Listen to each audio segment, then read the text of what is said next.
What actually makes a house haunted? Is it a spirit? Or is it a memory? Today, we're going to dive into a really personal story about a childhood that was kind of shaped by both. We're going to look at two very different events. One, a straight up terrifying paranormal encounter, and the other, a real world tragedy that cast a shadow just as long. This right here, this is the heart of the whole thing. This isn't about trying to find scientific proof or getting validation from anyone. It's about the raw, unshakable memories of the person who actually lived it. This quote really sets the stage for experiences that were felt, not just seen. All right, so let's get into the first event. And this one, man, it feels like it's pulled straight from a horror movie, but it's grounded in a very real, very vivid memory. It all starts with a young boy, home alone for the very first time, about to come face to face with something he would never, ever forget. So, picture this. It all starts out super normal. The narrator's family just left to go pick up a new car, and they've left him at home, happily drawing with a brand new art kit. I mean, it's a scene of pure, ordinary childhood. But that calm is about to be shattered. This is the first warning sign. It's not a sound, it's not a sight. It's this incredibly powerful physical sensation. An electric tingling that just runs right up his arms and his spine. He said it was like the air itself changed, like the pressure in the room just shifted. Something was about to happen. And then he sees it. And we're not talking about some shadow in the corner of your eye. No, this was a full-on, full-bodied apparition. The description is so specific. A solid gray blanket of smoky mist. It had height, it had presence, and it was moving with a clear purpose, just drifting down the hall and into the bathroom. That initial tingle turned into what he called a full-on electric shock. Okay, so the terror here just ramps up in stages. He doesn't just bolt, which honestly is pretty smart for a kid. First, he sees the misty thing inside, and he slowly, carefully backs out of the house, keeping his eyes glued to that hallway. But it's not over. Once he's outside, something new appears in the window. A face that looks exactly like his mother's, even though he knows for a fact she isn't home. And this leads to this terrifying climax, a stare down with this thing, its eyes wide and angry, until he's so overwhelmed by this physical feeling of sickness that he has to look away. All right, and this is where the story takes a critical turn. I mean, a personal, terrifying experience is one thing, but what happens when somebody else sees the exact same thing? This event is about to get a witness. So right at that moment, his friend Nicole just happens to walk by and sees him sitting there by the letterbox. She looks up at the house, sees the face in the window, and her reaction is totally casual. She just assumes it's his mom. It creates this incredible contrast. For him, it's a terrifying apparition. For Nicole, at least at first, it's just a neighbor in a window. And this is the exact moment everything flips. After he insists it's not his mother, Nicole looks again. And she realizes the entity in the window is no longer just focused on the boy. Its attention has shifted.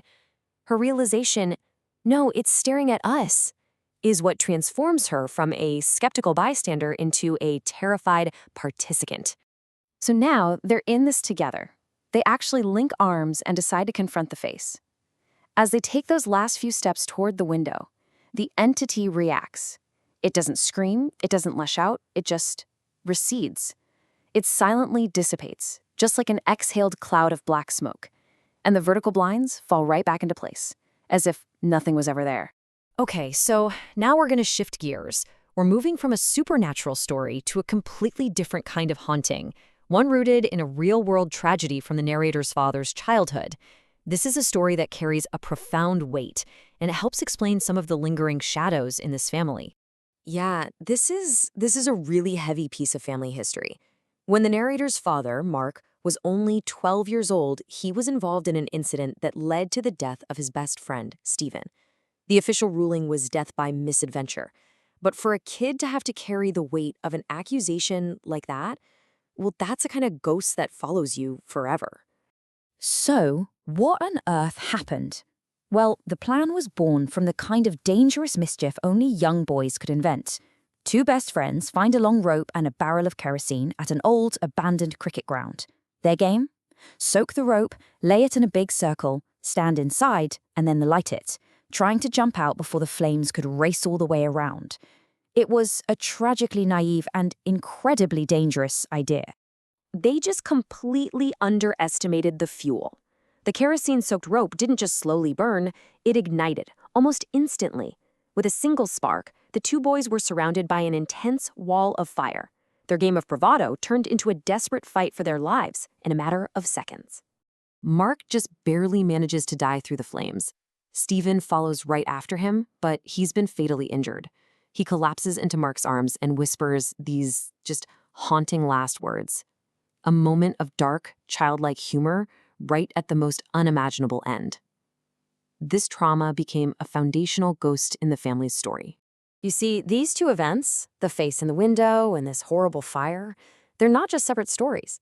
They're the biggest, clearest examples of a childhood that was just defined by the unexplained on one hand and the traumatic on the other, creating a legacy that really seemed to soak into the walls of the house itself.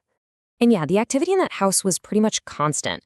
We're talking about hearing a baby crying when there's no baby, having your sheets pulled off you in the middle of the night by an invisible force, unexplained streaks of white light, and, most chilling of all, the recurring apparition of a young girl with a half-burnt face, a figure the narrator's dad saw for years, and one the narrator himself eventually saw sitting right at the end of his own bed. And so, in the end, we're left with the exact same questions the narrator has been grappling with his whole life. See, these experiences don't offer any neat resolutions. They suggest that a haunting isn't always about a spirit in a hallway. Sometimes it's about the memory of a fire. And for the person who lives through it, the real haunting is being left with the questions that never ever go away.